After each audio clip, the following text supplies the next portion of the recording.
Questions that my generations are asking are the following, if I may summarize.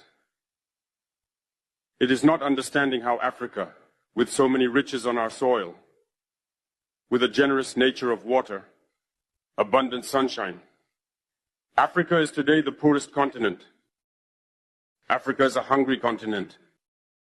And how is it that we, as heads of state, travel the world begging? These are questions we are asking ourselves, and for which we have no answers so far.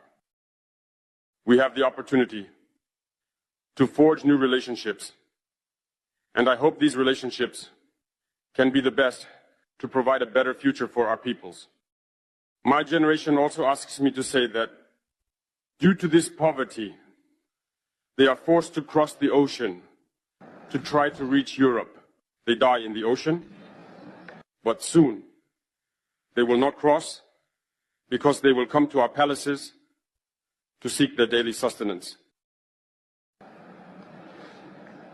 As for Burkina Faso, today we have been facing for more than 8 years the most barbaric, the most violent form of neocolonialism, of imperialism. The slavery that they still tend to impose on us. Our predecessors taught us one thing well. The slave who is not capable of assuming his revolt does not deserve pity for his fate. We do not pity ourselves, and we do not ask anyone to pity us. The Burkinabe people have decided to fight against the terrorists in order to revive their development. In this struggle, brave peoples, courageous populations have committed to taking up arms against terrorism.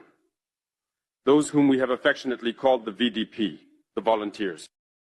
We are surprised to see the imperialists label these VDP as militias and all sorts of things. It's disappointing because in Europe, when people take up arms to defend their homeland, they are called patriots. Our grandfathers were deported to save Europe. It was not with their consent, against their will.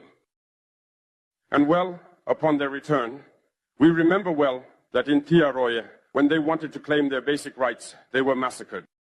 So it doesn't matter then. When we, the people, decide to defend ourselves, we are labeled as a militia. But that is not the problem.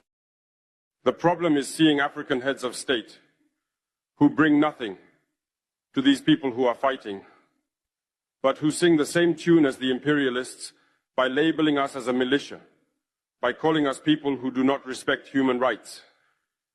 What human rights are we talking about? We are outraged by this, and it is shameful.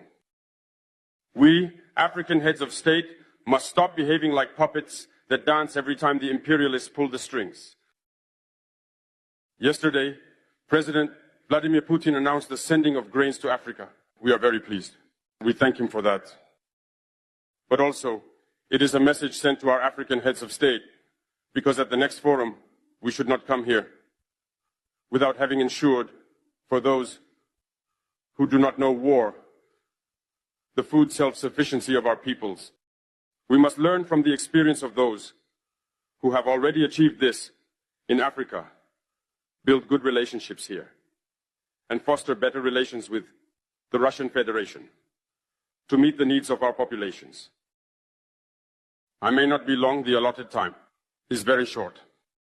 We are obliged to stop at some point, but I would like to conclude by saying that we must pay tribute to our peoples who are fighting.